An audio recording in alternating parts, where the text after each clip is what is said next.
예, 감사합니다. 오늘도 우리 본말 통해서 로마서 강해 34번째 말씀 드리겠습니다. 내 양심이 성령 안에서 나와 더불어 증언하노니, 제목으로 함께 은혜받도록 하겠습니다. 우리가 지난주 수요일에는 금기원에서 주관하는 신년 연합 부흥성회에 참여했습니다. 그래서 이제 수요 예배를 한번 빠졌죠. 제가 이번에 그 연합 집회를 하면서 많은 분들이 오셨습니다. 이제 교회 1층도 꽉 차고 2층도 꽉 차고, 그래서 정말 오랜만에 성도들이 아주 꽉 찬 예배당에서 예배를 드렸습니다. 당연히 저는 앞에 앉아서 무슨 생각을 했겠습니까? 야, 우리 교회에 성가대석까지 사람이 꽉 차고 2층까지 꽉 차면 몇 명이나 앉을 수 있을까?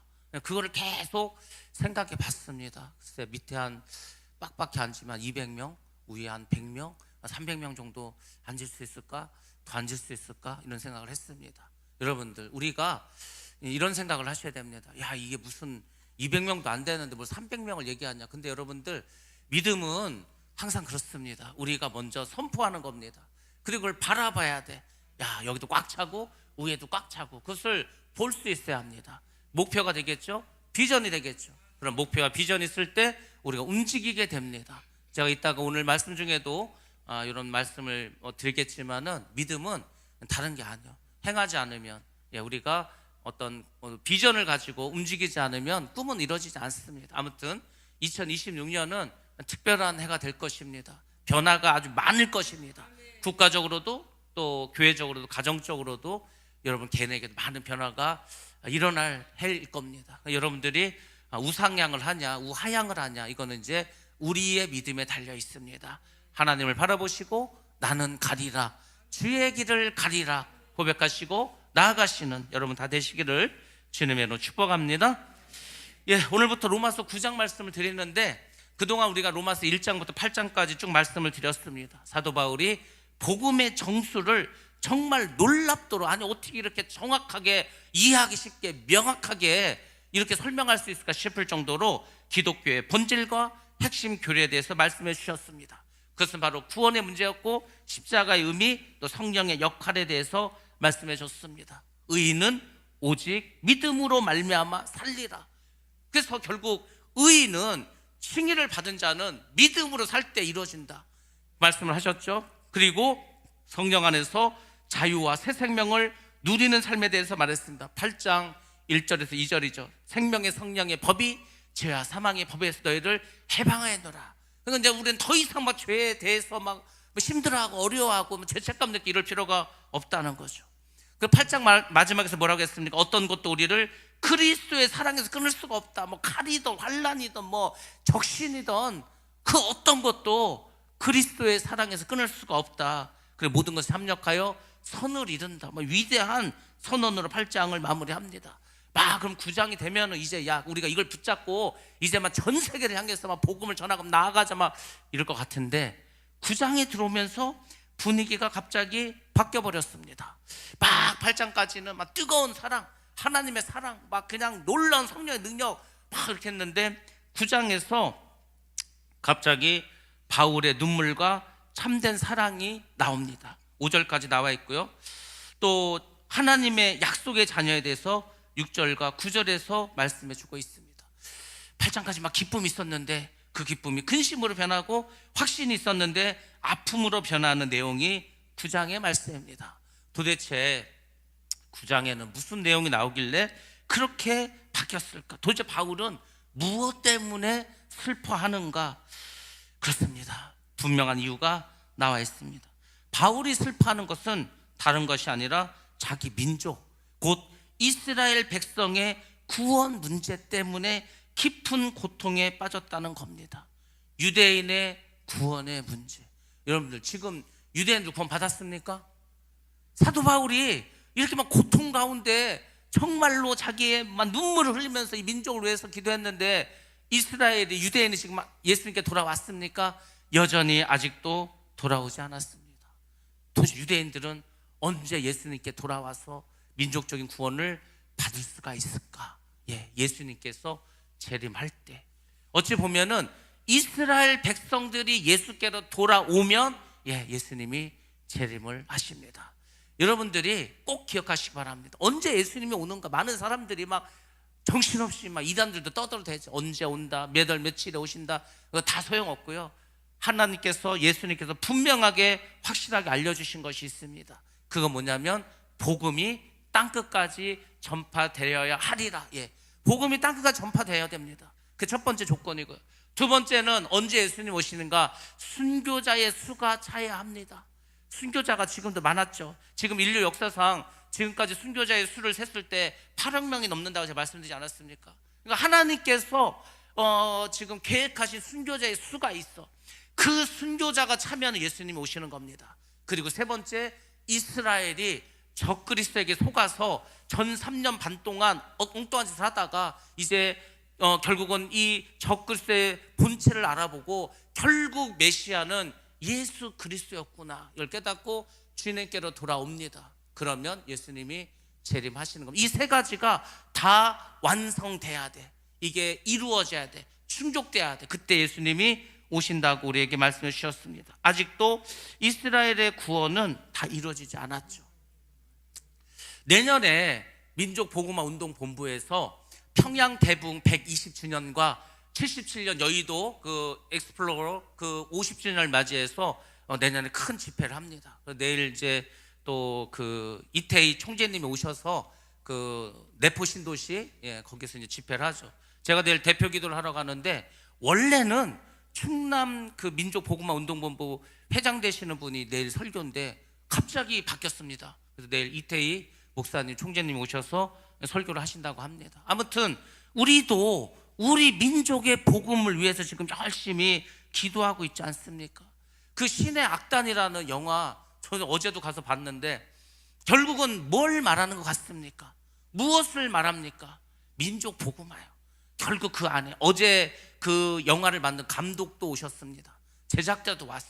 그래서 이제 극동방송에서 주최를 해서 대전 롯데백화점에서 한 관을 빌려서 영화도 보고 영화 끝나고 이제 송견미 목사님과 사모님도 오시고 또 뭐 감독도 오고 해서 이제 조금 이제 그런 이야기하는 시간을 가졌는데 저는 그걸 보면서 결국은 남는 게 그거더라고요. 야, 저 북한을 도대체 어떻게 해야 될까? 제가 파주에 있을 때 저희 동네 그냥 눈으로도 보여. 바로 이렇게 강이 있어. 임진강하고 한강이 만나는 딱 그 지점인데 우리 동네가 그 길 건너가 북한입니다. 개풍군. 야, 저 북한을 어떻게 가야 되는데 저길 어떻게 우리가 복음을 해야 되는데 저 언제 열릴까? 뭐 그 생각을 한참 했습니다. 물론 지금도 그 생각을 가지고 있죠. 사실 여러분이 알려는 거 모르겠지만 유대인과 우리나라는요 유전자도 굉장히 비슷합니다. 굉장히 동일한 게 많아. 그러니까 이스라엘 사람들 놀라는 거 아니 도대체 한국과 이스라엘은요 정서도 비슷한 거 아십니까? 마치 쌍둥이였던 것 같죠.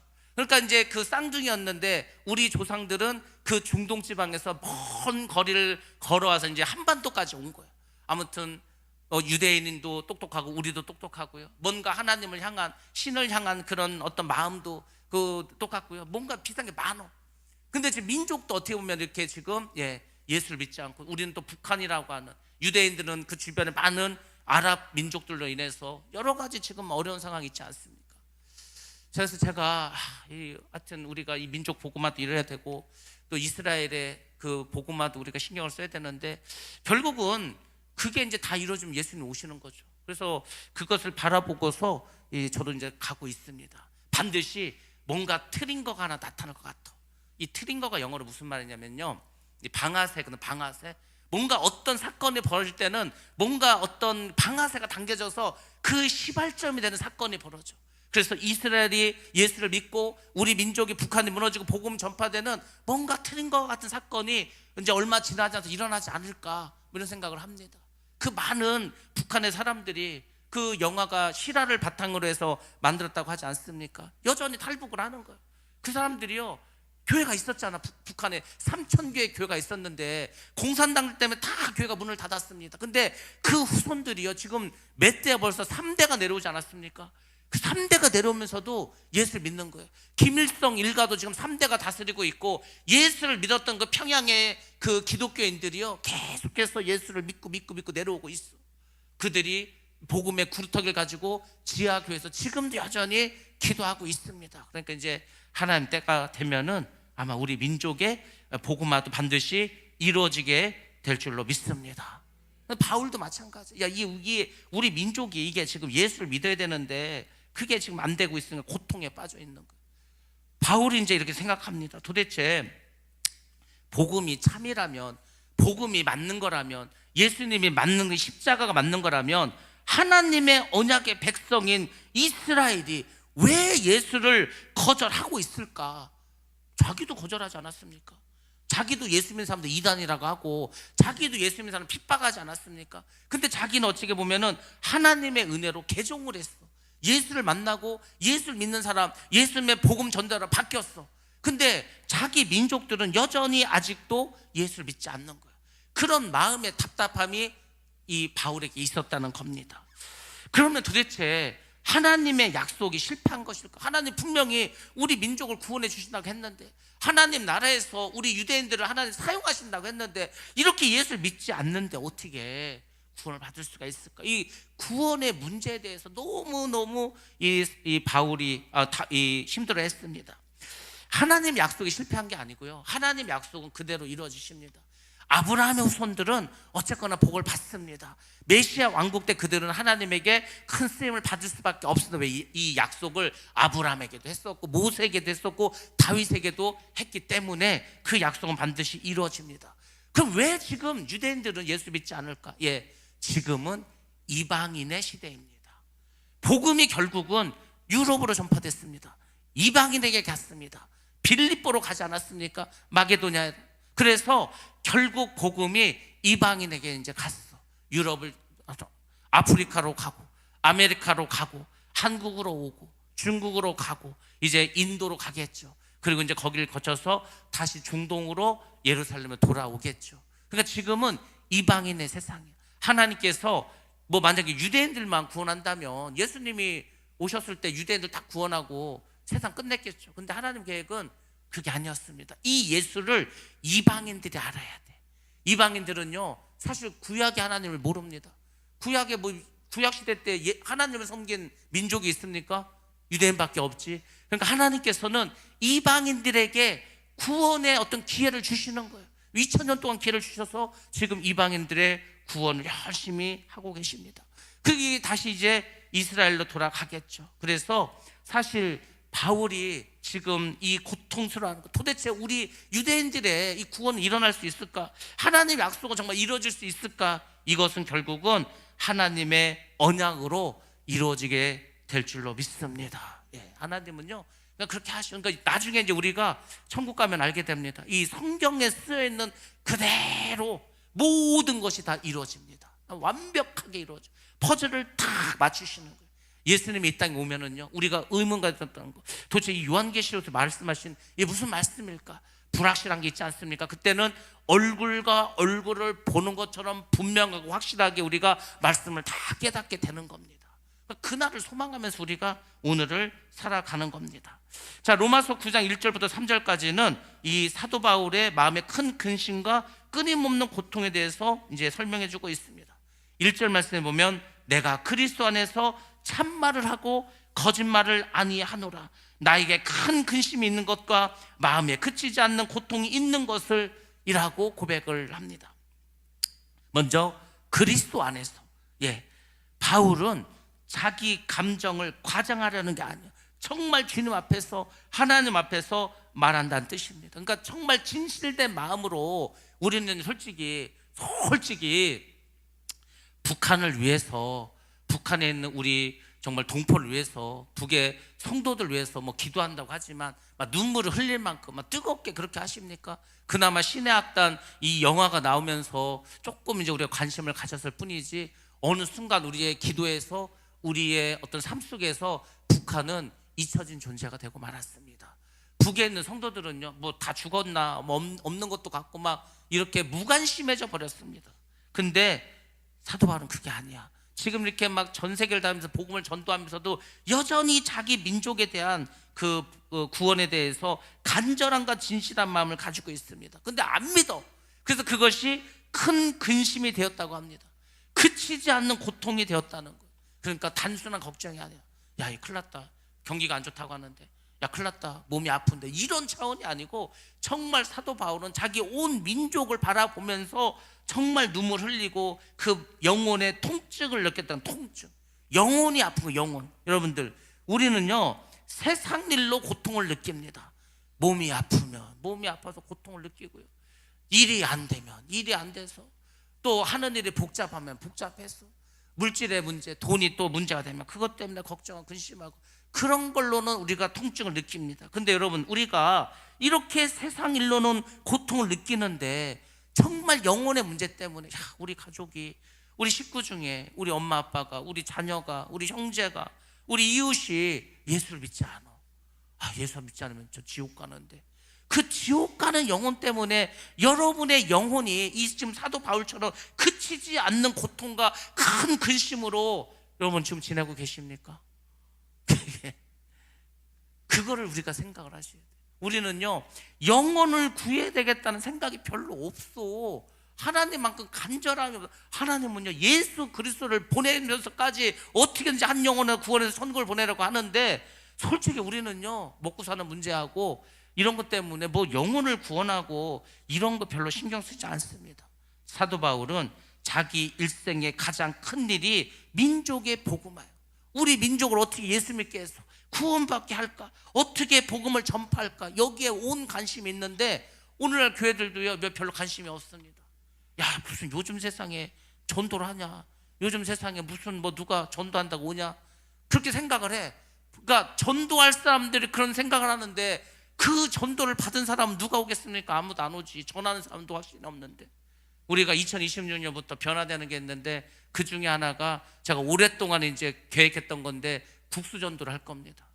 그러니까 이제 매달 한 번이 됐던 두 번이 됐던 하여튼 낮에 국수를 이제 제공하는 거죠. 동네 어르신들부터. 그래서 이제 오시면 국수 대접하고, 분위기 봐서 제가 뭐 그때 복음을 전한다고 되겠습니까? 베트남 사진도 보여주고 미얀마도 보여주고 하면서 좀 친해져야죠. 그러면서 이제 복음을 전하죠. 그냥 그거는 이제 국수는 이제 그렇게 하는 거고, 또 우리가 이제 이 동네를 중심으로 해서 계속해서 전도를 하게 될 것입니다. 전도는요 말로 해서 하면 소용이 없어. 가서 직접 해야 돼. 그 사람들이 교회를 오든 안 오든요 꾸준히 하면은요 옵니다. 제가 이제 부흥하는 교회들 얘기를 듣지 않습니까? 뭐 이제 처음에 개척을 했어. 성도도 없어. 그런데 뭐 합니까? 전도하러 나가겠지. 권순우 목사님 처음에 그 어딥니까? 잠실 쪽에서 교회 개척하고, 거기도 뭐 성도가 어디 있어. 그냥 상가 건물 이렇게 했는데, 처음에는요 하나 뭐 안 일어나. 근데 탄력을 받을 때가 있어. 이렇게 한 명씩 한 명씩 매주 한 명씩 이렇게 등록을 해. 뜸뜸이 등록을 해. 그러다가 뭐 2명이 되고 3명이 되고, 그러다가 이제 보면 어느 순간 매주 오는 거야. 부흥하는 교회 특징이 뭔지 아십니까? 매주 등록 교인이 있어. 그 서울에 우리 아는 그 지방의 목사님, 그 고백이 그거지 않습니까? 매주 4명씩 5명씩 등록을 한다. 매주 빠지지 않고, 좀 많이 오면 한 10명 정도 오고. 그러니까 부흥하는 거지 않습니까? 부흥은 그렇게 하는 겁니다. 매주. 그러면은 처음부터 이렇게 오냐? 아니야. 처음에는 한 명도 안 와. 하나님 그걸 보시는 거라니까요. 모든 것은요 시간이 좀 필요해. 아니, 씨를 뿌렸다고 바로 막 열매 맺습니까? 땅속에 한참 있어야지.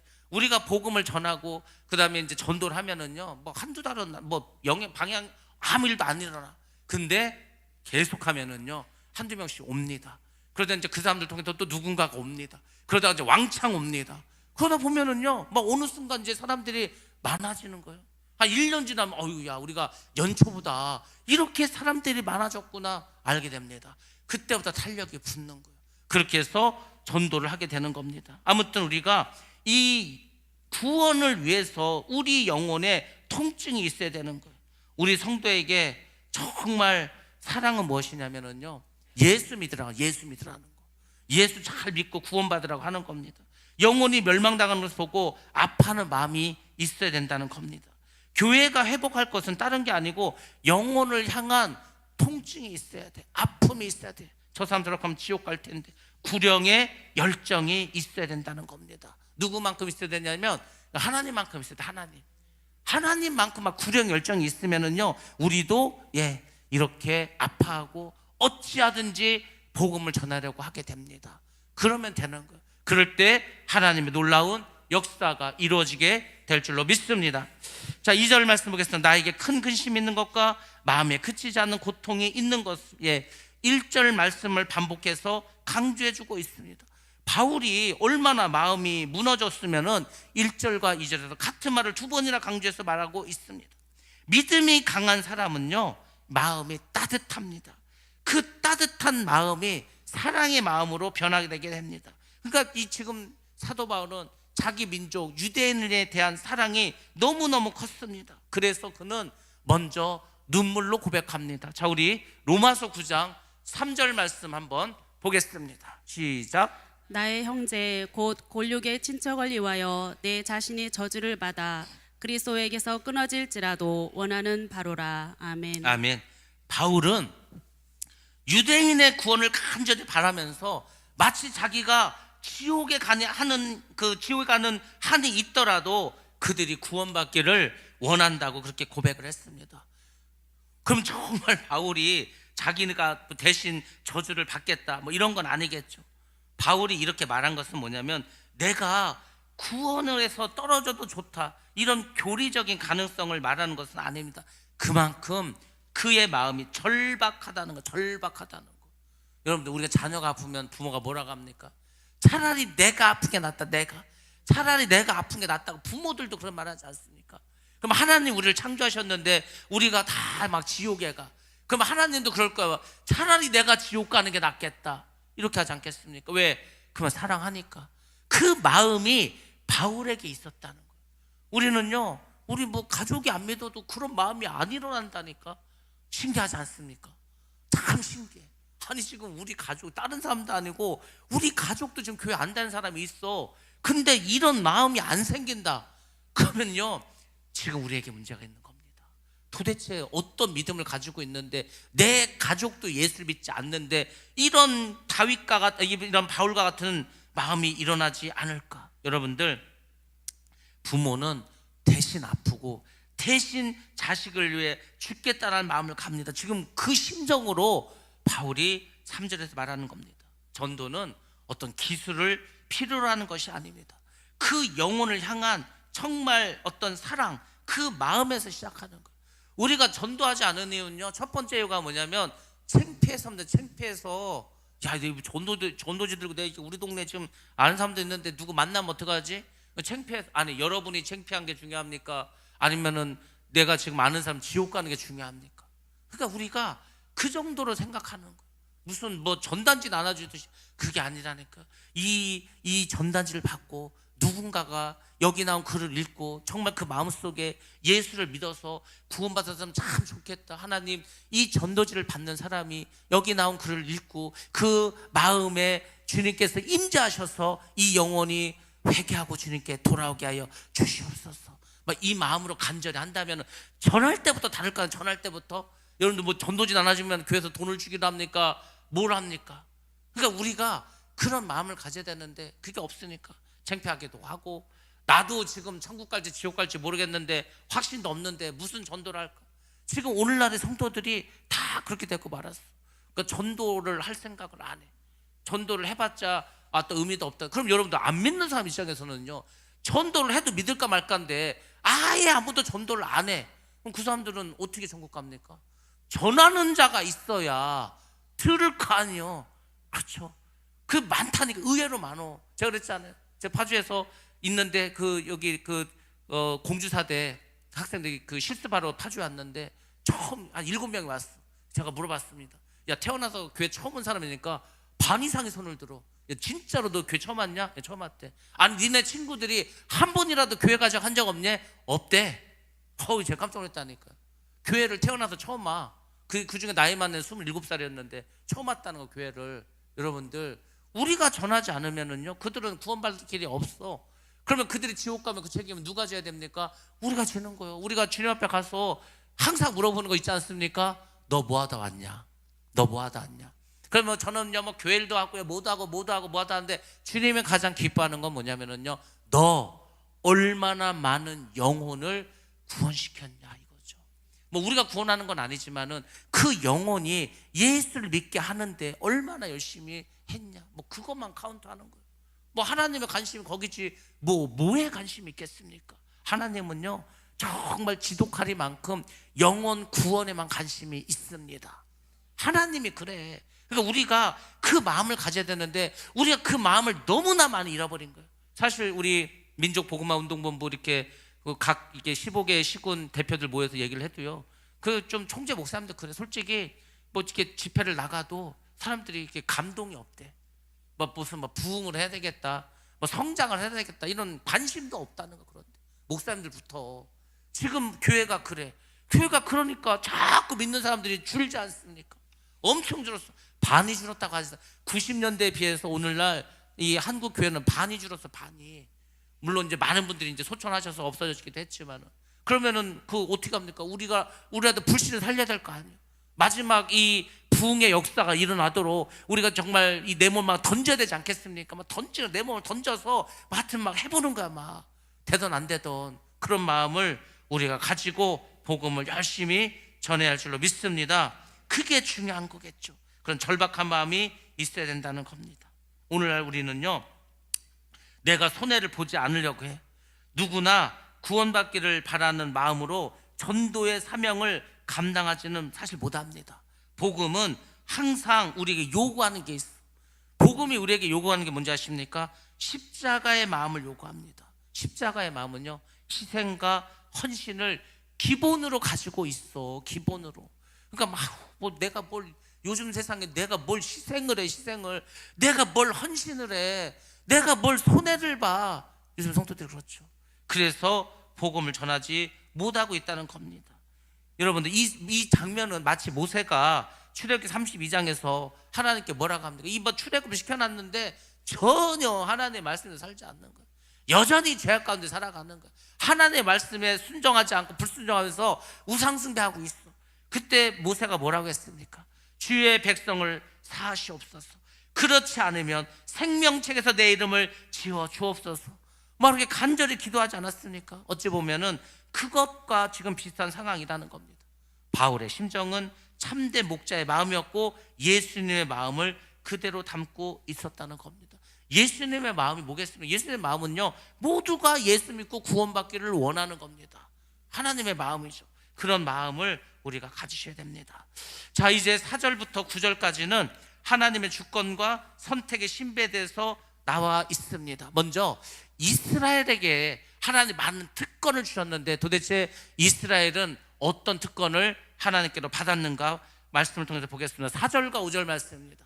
시작. 그들은 이스라엘 사람이라. 그들에게는 양자됨과 영광과 언약들과 율법을 세우신 것과 예배와 약속들이 있고 조상들도 그들의 것이요 육신으로 하면 그리스도가 그들에게서 나셨으니 그는 만물 위에 계셔서 세세의 찬양을 받으실 하나님이시니라. 아멘. 아멘. 예.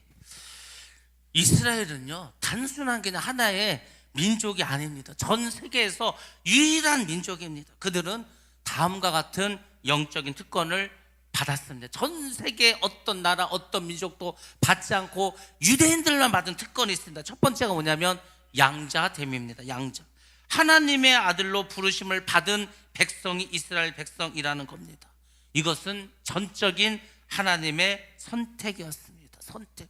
하나님의 선택에 의해서, 하나님의 섭리에 의해서 아브라함을 부르셨습니다. 아브라함의 후손이 유대인이지 않습니까? 그 전에 뭐 노아 이런, 노아가 유대인입니까?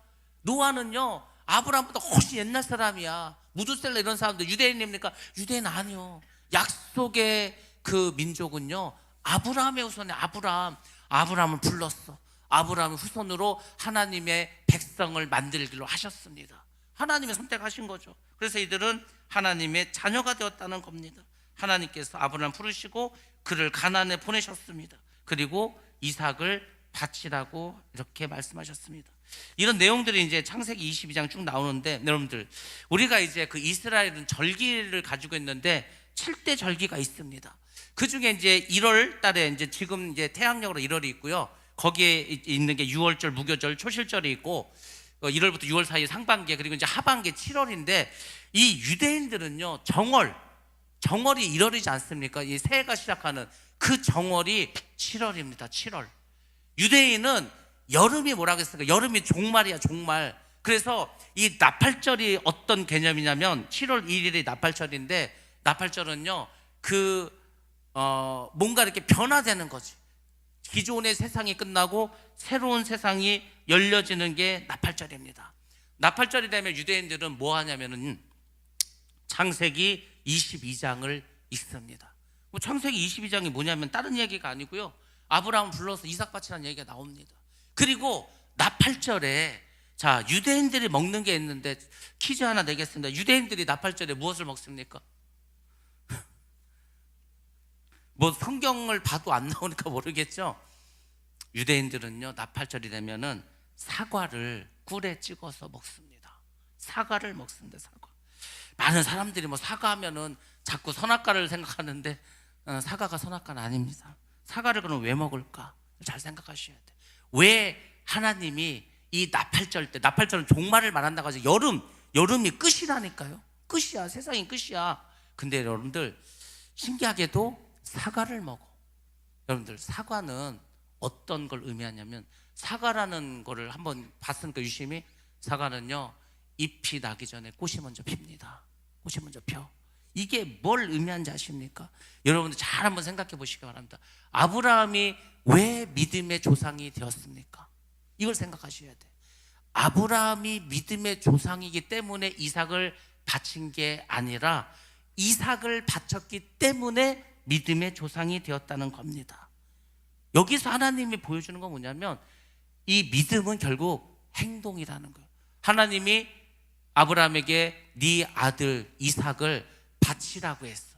이게 뭐 우리가 보는 성경 그냥 바치라고 했고요. 이게 이제 그 세번역이나 아니면 이제 그 성도들 이렇게 좀 쉽게 쓴 이런 성경에 보면 이렇게 나와 있습니다. 네 아들을 죽여서 갈라서 그래서 번제로 태워서 바치라고 이렇게 나와 있습니다. 그러니까 이제 이삭을 바치려면 일단 죽이고요. 그리고 다 이제 내장 빼가지고 그리고 태워서 하나님께 드리는 거예요. 그거를 아브라함 보고 하라는 거예요. 하나님은 그렇게 하라고 아무 말도 안 합니다. 하나님은 우리의 믿음을 볼 때 다른 걸 보는 게 아니고 행동을 보십니다. 행동이 뭔지 아십니까? 순종이에요. 순종. 하나님은 순종을 하는지 안 하는지를 먼저 보십니다. 우리가 교회에서 일꾼을 뽑을 때 대부분 이렇게 이제 우리가 생각을 하죠. 야, 저 사람이 온 지도 얼마 안 됐으니까 저 사람 믿음이 이제 좋아지면 그 사람에게 뭐 일을 맡겨서 한번 일을 시키자 뭐 이렇게 하죠. 근데 여러분, 교회 일꾼은 그렇게 하는 게 아닙니다. 교회 일꾼은요 그렇게 뭔가를 이렇게 먼저 뭘 해서 하는 게 아니에요. 머리로 키우는 게 아닙니다. 교회 일꾼은 그냥 그 일을 한번 맡겨보는 거예요. 이 사람 믿음도 없는 것 같고 아무것도 못하는 것 같은데 일단 맡겨. 그러면요 그 사람이 그 일을 잘 해냅니다. 제가 목사 훈련을 열심히 받고 목사 되신 줄 아십니까? 저는요 목사 안수를 받고 그때부터 목사가 됐습니다. 장로님들도 마찬가지요. 뭐 장로의 믿음이 돼야 장로를 시키냐, 그게 아니요. 장로 안수를 주면은요 장로의 삶을 사는 겁니다. 그게 믿음이라는 거예요. 하나님은 우리에게 보는 게 아브라함이 무슨 뭐 믿음이 좋아서 이삭 바치라고 한 게 아니요. 이게 아브라함 믿음이 있는지 없는지 몰라. 근데 하나님 일단 시켰어. 근데 아브라함이요 신기한 일을 벌입니다. 이게 사라라는 그 여자가요 보통 무서운 여자가 아니요. 사라가 어떤 사람입니까? 나이를 먹었는데 이게 뭐 70이 되도록 애를 못 낳아. 그래가지고 자기가 어떻게 해서 자기가 자기 몸종 하가를 아브라함에게 주인에게 들어가서 애를 낳으라고 해서 낳았어. 그래서 이스마엘을 낳지 않았습니까? 근데 나중에 90세에 자기도 아를 낳네. 근데 이스마엘하고 지금 이 이삭하고 10살 이상 차이가 나니까 자꾸 자기 아들을 괴롭혀. 그러니까 아브라함이 가서 뭐라고 합니까? 자들 쫓으라는 거예요. 광야로 내쫓 죽으라는 거, 죽으라고. 아니 자기가 그렇게 해서 말해가지고 낳은 그 아들이, 아니 지금 아브라함 입장에서는요 이스마엘도 자기 아들이요, 큰 아들이라고. 근데 내쫓으라는 거, 저 광야로 내보내라고. 하나님이 죽이셨습니까? 안 죽였어. 또 하나 퀴즈 하나 낼까요? 여러분들, 아브라함에게는 아들이 몇 명 있었습니까? 몇 명이에요? 그러니까 우리가 성경을 보긴 봤는데 이런 건 다 놓칩니다. 아브라함에게 아들이 둘이 있습니까? 모르시죠? 창세기 25장 1절과 2절에 보면은요 총 8명이 나옵니다. 하갈에게서 이스마엘 태어나죠. 사라에게서 이삭 태어나죠. 그두라라는 여자가 있어. 사라가 죽었을 때 그두라가 시므란, 욕산, 미달, 미디안, 이스박, 수아에서 6명의 아들 더 낳습니다. 그러니까 여러분들 이렇게 아들이 많은데 하나님께서는 유독 이삭을 바치라고 하는 거예요.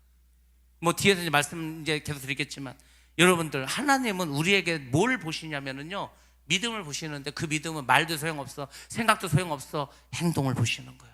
순종하는 걸 보는 거예요. 근데 세상에 아브라함이요, 그렇게 딱 명령을 하니까 그 다음날 일찍 일어나서 자기 부인에게 부인에게 말한들 사라가 그거 놔주겠습니까? 알아, 아브라함도. 그러니까 아무 말도 안 하고 그냥 짐 싸서 떠나지 않습니까? 그런 거예요. 여러분들, 하나님께서 그 아브라함이 이삭을 바치는 걸 다 보고 계시다가 칼로 내려칠 때까지 보고 계시다가 그때 스탑시키시고, 이제 네가 믿음이 있는 것을 알겠다 하지 않습니까? 우리도 마찬가지요. 전도를 해야죠. 그럼 전도로 나가는 거야. 복음을 전하는 거예요. 그냥 하는 거야. 그냥 말씀이 이렇게 나오에 있으면은요, 이것저것 생각하면 안 돼. 생각하면 못하게 돼 있어. 우리는 그냥 말씀이 주어지면요, 그냥 순종을 하는 거야. 그냥 하나님은 그걸 보신다는 거예요. 무슨 뭐 목사냐 장로냐 권사냐 이걸 보는 게 아니고, 우리가 순종을 하는가 안 하는가, 말씀대로 사는가 안 사는가, 그것만 보신다는 겁니다. 그게 나팔절의 의미고요. 그것이 사과를 먹는 의미가 되는 것입니다. 여러분들, 우리가 돈이 없어서, 사람이 없어서 하나님 애를 하지 못하는 것이 아니라는 겁니다. 사람도 없어, 돈도 없어. 근데 일단 일을 시작하는 거야. 일단 일을 시작할 때 하나님께서 사람도 물질도 보내주실 줄로 믿습니다. 그게요, 성경에 무지 많어. 제가 월요일날 영어 성경 공부할 때 그 얘기 하지 않았습니까? 계시록 8장을 하면서 이제 6번째 그 인이 떼어졌어. 6번째 나팔이 불러졌죠. 그러면서 7번째네 막 그 기도를 했어. 근데 막 천둥, 번개, 그 다음에 지진 막 이런 게 막 갑자기 막 나타나죠. 성경에서 천둥, 우박, 번개 이런 거 나면 하나님의 임재라고 하지 않았습니까? 근데 그 8장의 앞에 뭐야? 성도들이 기도를 하면은 그 기도와 향이 그 연기를 통해 가지고 천사를 받아서 하나님의 그 제단 앞에 놓으면은 하나님께서 거기다가 이제 불을 던지면은 그것이 이제 이 땅으로 내려서 응답이 되는 거라고 하지 않았습니까? 그거 하면서 제가 그 얘기했었죠. 우리가 예수를 믿으면서 성경을 보면서 그런 눈을 가지면 복 받는 거. 야, 이게 기도를 했더니 그 기도가 하나님의 제단에 올라갔더니 하나님께서 막 세상에 불을 쏟아버리는구나. 그리고 거기에 막 우박과 지진과 막 천둥과 번개가 일어나는구나. 하나님 임재고 하나님 능력이라고 하지 않았습니까? 그래서 뭐라고 했어? 우리가 기도하면 하나님 그런 능력을 주신다는 겁니다. 마치 성경에 보석이 담겨져 있는 것처럼 그런 보석들이 여기저기 있다는 거예요. 여러분들, 하나님은요, 성경을 통해서 우리가 그런 것만 깨달으면은 우리의 삶이 완전히 변화됩니다. 하나님은 먼저 일을 하면 되는구나. 여러분들 보시기 바랍니다. 유대인들이 이제 광야생활을 끝나고 무슨 강을 건너? 요단강을 건넜죠. 요단강을 가봤더니 세상에 이게 막 홍수가 나가지고 이게 막 물이 콸콸콸 막 흘러나가. 이게 뭐 엄청 물살이 세졌어. 물도 많아지고. 그러면은요, 그 이제 제사장들이 법궤를 메고 이제 건너가지 않습니까? 근데 건너갈 때 어떻게 건너갑니까? 발을 하나 앞에다 이제 물에 담그죠. 그러면은 여러분은 그렇게 이제 여러분이 그 제사장이야. 그럼 여러분들은 법궤를 메고 발을 그 요단강에 딱 담글 때 앞발에다 힘을 주실 겁니까? 뒷발에다 힘을 주실 겁니까? 에? 어디다 힘을 둬야 돼? 뒷발에 힘을 주는 사람은, 자, 이게 물살 세면은 뒤로 다시 빠꾸하자 이런 거예요. 근데 그들은 앞발에 힘을 두고 딱 물에 발이 담기니까 물이 멈춰버리지 않습니까? 하나님은 그때까지 보시는 거야. 그러니까 여러분들 항상 앞발에 힘을 주시기 바랍니다. 그게 믿음이요. 믿음이 다른 게 아니라 내가 뭘 많이 배우고 뭘 많이 알고 이게 믿음이 아니고 행하라는 거예요. 행하지 않으면 아무 의미가 없습니다. 말하지 않아도 아무 의미가 없고요. 뭔가 행동으로 자꾸 나타나는데 우리가 잘 못 믿은 것 중에 하나가 뭐라고 했습니까? 믿음만 있으면 구원받는다고. 아니라고. 그 믿음은 당연히 있어야 되는 거고요. 거기에 플러스 뭐가 있습니까? 예수, 우리 그 로마서 우리 8장 할 때도 그 얘기 계속 드리지 않았습니까? 아, 예수만 믿으면 구원 가는 거지. 근데 그 뒤에 8장에서 무슨 얘기 나면 성령을 받으라고 하지 않습니까? 예수를 믿는다고 하는데 성령을 받지 못했어. 그럼 신앙생활 뭘로 할 겁니까? 내 힘으로 신앙생활 할 수 있습니까? 못한다고. 우리가 예수를 믿어서 구원을 받았다면, 그래서 구원의 서정이 시작되었다면, 그래서 우리가 그 구원을 완성해 가려면은요, 반드시 성령을 받아야 됩니다. 성령이 도와줘야 이 세상을 이기고 믿음으로 살아가지. 성령이 없는데 여러분 뭘로 우리가 내 믿음으로 어떻게 세상을 이깁니까? 내 믿음으로 어떻게 전도합니까? 아무것도 못하지. 반드시 성령이 있어야 돼. 그래서 예수님이 보혜사고 또 다른 보혜사 성령을 보내주지 않았습니까? 그러니까 우리가 로마서를 통해서 자꾸 깨달으셔야 돼. 아, 구원이라는 게 예수를 믿고 성령을 받아야 되는구나. 거듭나야 되는구나. 새로워져야 되는구나. 아, 믿음이라는 것은 행동이 따라야 되는구나. 근데 우리는요, 뭐 행동은, 행위 구원하고 행동은 다른 거야. 행위 구원은요, 우리가 막 행위 좋은 선을 행하고 좋은 일을 많이 해서 그래서 구원받는데, 이게 행위 구원인데 그거는 틀린 말이야. 우리가 뭐 착한 일 한다고 그 무슨 천국 가면은 뭐 절에 다니는 사람은 훨씬 더 천국 많이 가지. 우리보다 더 선한데 그 사람들이. 그게 아니고, 행동을 한다는 것은 쉽게 말하면 말씀에 순종한다는 겁니다. 아니, 하나님을 믿는다고 그러고 말씀에 순종하지 않는데 어떻게 천국 갑니까? 주여 주여 하는 자마다 천국에 들어가는 것이 아니라 아버지의 뜻대로 행하는 자, 아버지 뜻대로 행하는 게, 그게 바로 순종이지 않습니까? 순종하지 않는데 어떻게 우리가 천국에 들어갈 수가 있겠습니까? 그러니까 그것을 말해주는, 양자를 삼아 주셨다는 겁니다. 그 다음에 이 이스라엘 백성들은 영적으로 하나님의 영광을 맛봤습니다. 성막과 성전임에서, 성막과 성전에 하나님이 임재하시지 않았습니까? 이 지구상 어떤 민족들이 그들이 섬기는 신을 통해서 하나님의 영광을 본 그런 민족이 있습니까? 아무도 없어. 이스라엘 백성들에게만 하나님의 영광이 나타났고 하나님의 영광을 보았다는 겁니다. 하나님의 임재를 경험했어. 그러니까 복 중에 복이죠. 우리나라에는 뭐가 있습니까? 단굿이나, 야, 우리 조상이 곰이래, 곰. 호랑이하고 곰이었는데 뭐 우리는 그런 거밖에 없어. 근데 유대인들은요, 만군의 여호와, 스스로 있는 그 하나님 야훼, 그분을 신으로 섬기는 거지 않습니까? 그분의 임재를 맛보지 않았습니까? 그러니까 대단한 민족이죠, 사실은. 세 번째는 언약입니다. 바로 하나님이 맺어준 언약, 아브라함과 모세와 다윗과 맺으신 언약이 있습니다. 선민이야, 선민. 너희들 나의 백성이다. 자, 네 번째로 그들은 율법을 받았습니다. 하나님 나라의 백성이라는 거지. 아니, 우리가 뭐 하나님 율법을 받았습니까? 우리 민족이 안식일을 지켰습니까?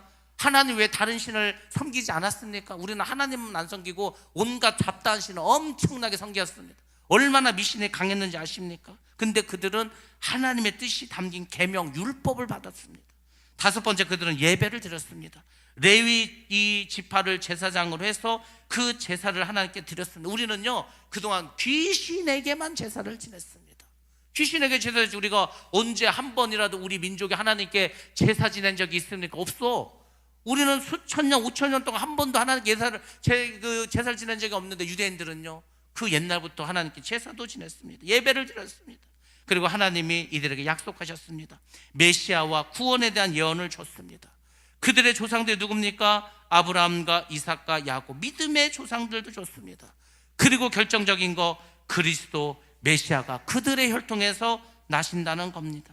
근데요, 이렇게 엄청난 특권을 가지고서도 어떻게 했습니까? 이런 모든 특권에도 불구하고 이들은 복음을 거절했습니다. 그것도 참 신기해. 아니, 지금 하나님이 이렇게 엄청난 거를 주시고 하나님 임재도 하시고 했는데 왜 복음을 거절했을까? 그래서 바울은 여기서 중대한 신학적인 문제를 다루기 시작합니다. 이게 하나님의 약속이 실패한 것인가? 그렇지 않죠. 그렇게 질문할 수도 있지만 아닙니다. 우리가 여기서 알아야 될 건 뭐냐면, 특권이 많다고 자동으로 구원받는 것이 아니라는 겁니다. 종교적인 유산이 우리의 구원을 보장한다는 게 아니라는 거예요. 야, 우리는 5대째 예수를 믿어. 우리 막 고조 할아버지부터 예수 믿었어. 우리 뭐 사돈의 8종까지 다 예수 믿어. 그래서 천국 가는 게 아니라는 겁니다. 내가 예수를 믿어야 된다는 거예요. 아니 부모님 다 예수 믿는데 중된 사람도 있고 무당된 사람도 있다니까요. 아버지가 목사인데도 무당된 사람도 있다니까요. 그러니까 그거는 우리가 믿을 수가 없는 거예요. 그 종교적 유산이 우리의 구원을 보장하지 않습니다.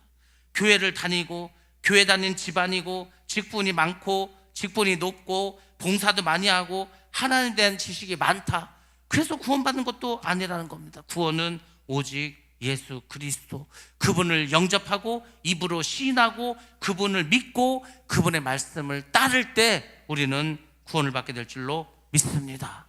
5절 말씀 보면 가장 결정적인 그 특권이 있는데 바로 메시아가 다른 곳이 아닌 예루살렘 이스라엘에서 나셨다는 겁니다. 그는 찬양을 받으실 하나님이라고 5절에서 말해주고 있습니다. 예수 그리스도의 신성을 강하게 드러냈죠. 아주 대놓고 바울이 예수님을 찬양 받으실 하나님이라고 표현했다는 겁니다. 바울은 예수님을 선생님, 랍비라고 하지 않았습니다. 주라고 고백했다. 주, 로드, 주님으로 그렇게 고백했습니다. 여러분들, 가장 무서운 비극이 바로 이것이지 않습니까? 메시아가 자기 백성에게 왔는데 자기 백성이 영접하지 않았다. 아니 세상에 유대인의 혈통을 타고 유대인에게 태어났는데 유대인들이 예수를 믿지 않는 정말 이상한 일이 벌어졌다는 겁니다. 겉모습만 보고 판단해서는 안 된다는 거죠. 이 당시에 종교 지도자들은요, 또 사람들은요, 야 이게 메시아면은 그래도 뭐 왕으로 나오든지 뭐 좀 고귀하게 태어나든지 뭐 이래야 되겠지. 예수는요 뭐 마구간에 태어났어. 언제 태어났는지도 잘 몰라. 저 나사렛 저기 시골 총구석에 살았어. 또 직업도 목수야. 무슨 뭐 제사장도 아니고. 그러니까 종교 지도자들은 예수님의 막 기적을 행하고 막 인기가 많으니까 그 시기 질투 때문에 예수님을 메시아로 인정하지 않았고, 또 유대인들은 예수님 볼 때 너무 좀 허접해, 쉽게 말해서 야 이거 좀 메시아라고 하기에는 좀 뭔가 부족하지 않냐? 그 결국은 이들이 어떻게 했습니까? 집단적으로 미혹을 당해서 예수님을 십자가에 못 박으라고 했습니다. 그러니까 겉모습만 본 겉모습. 예수님이요 우리가 사는 이 세상에도 가끔씩 나타납니다. 근데 여러분 그 예수님은 어떻게 나타나는지 아십니까? 거지의 모습으로, 노숙자의 모습으로, 고아의 모습으로, 과부의 모습으로, 개개의 모습으로 이렇게 나타나는 거예요. 그래서요 예수님께서 성경에도 말하지 않습니까? 고아와 과부와 객을 잘 보호해주고 그들에게 많은 것을 주라는 게, 그렇게 하다가 구약 성경에는 천사를 대접할 수 있다는데 지금은 천사가 아니라 예수님을 우리가 그렇게 맞이하고 대접할 수도 있는 겁니다. 우리가 그런 걸 잘 알아야 되는데 별로 그런 거 관심이 없어. 예수를 믿는 우리도 사람을 겉모습으로만 판단합니다. 저 사람이 돈이 많은지, 저 사람이 세상적인 지위가 높은지 뭐 그것만 봐. 그러면 교회는 잘난 사람만 다녀야 되는데, 그 교회 안 다니는 사람 중에 그런 사람도 있을 때 야 이 교회를 내가 가고 싶은데 맨 교회 갔더니 돈 내라는 거. 돈, 난 돈이 없는데 돈 내라고 해서 못 다니겠다. 실제로 그런 사람도 많습니다. 맨날 돈도 내갖고 못 다니겠다는 거. 아유 그 교회 갔더니 나는 뭐 그냥 뭐 뭐도 없다고 뭐 무시만 하던데, 누가 아는 체도 안 하던데, 누가 날 챙겨주지도 않던데 뭐하러 갑니까? 이단들은 그렇게 잘 챙겨주는데. 그래서 안 오는 거. 교회를 안 오는 거는요 여러 가지 이유가 있다니까. 근데 중요한 것은 우리가 그들을 제대로 사랑으로 대접하지 않는 거예요. 그러니까 몇 번 나오다가 다 떠나간다는 것입니다. 우리도 똑같은 위험에 있습니다. 예수를 그저 정보로만 알아, 예수를 지식으로만 알아, 그럼 안 되는 거죠. 예수는 나의 구원자이시고 나의 주인이다. 그것서 예수님을 나의 주인으로 영접을 하셔야 됩니다. 근데 교회에서도 예수님을 거절하는 거죠. 그래서 우리가 쉽게 하는 얘기로 예수님이 오늘날 한국교회 오면은 교회 안에 들어가지도 못할 것이다. 왜? 맨 거지의 모습인데 누가 받아주겠냐 이거죠. 그래서 우리가 정말로 하나님의 마음을 잘 아시고 우리가 살아가야 할 줄로 믿습니다. 자, 6절부터 9절 말씀 마지막으로 한번 보도록 하겠습니다. 6절부터 9절 시작. 그러나 하나님의 말씀이 폐하여진 것 같지 않도다. 이스라엘에게서 난 그들이 다 이스라엘이 아니요 또한 아브라함의 씨가 다 그의 자녀가 아니라 오직 이삭으로부터 난 자라야 내 씨라 불리리라 하셨으니 곧 육신의 자녀가 하나님의 자녀가 아니요 오직 약속의 자녀가 씨로 여김심을 받느니라. 약속의 말씀은 이것이니 명년 이때에 내가 이르리니 사라에게 아들이 있으리라 하심이라. 아멘. 아멘. 예. 6절과 9절은 아무리 생각해도 오늘 다 할 수도 없고 중요한 부분이기 때문에 다음 주에 이어서 말씀드리도록 하겠습니다. 결국은 뭐냐면 약속의 후손이 있다는 거야. 그 혈통적인 후손이 있다는 거야. 근데 결국은 하나님은 약속의 후손. 그래서 아브라함의 후손이 있는데 뭐 당연히 유대인들이 이제 아브라함 후손이죠. 근데 그들은 혈통적인 후손이고요. 영적인 후손은 예수를 믿는 우리가 아브라함의 후손이 된다는 거죠. 이 중요한 것이기 때문에 다음 주에 이어서 말씀드리도록 하겠습니다. 아무튼 우리가 복음에 대해서 잘 아셔야 되고요. 그리고 순종하는 거에 대해서 다시 한번 생각하셔야 됩니다. 하나님이 능력이 없어서 우리를 가만히 두는 게 아니에요. 우리는 자꾸 내가 하려고 하다 보니까 못하는 게 많습니다. 내가 하는 게 아니에요. 나는 가진 것도 없고요. 할 줄 아는 것도 없어. 근데 그냥 믿음이 있으면 하나님이 하십니다. 하나님이 일하실 수 있도록 여러분들 기도하시고 여러분의 몸을 하나님께 내어 드리시기 바랍니다. 성령께서 우리를 통해서 역사해 주실 줄로 믿습니다. 예, 우리 찬양 드리시고 같이 기도하도록 하겠습니다.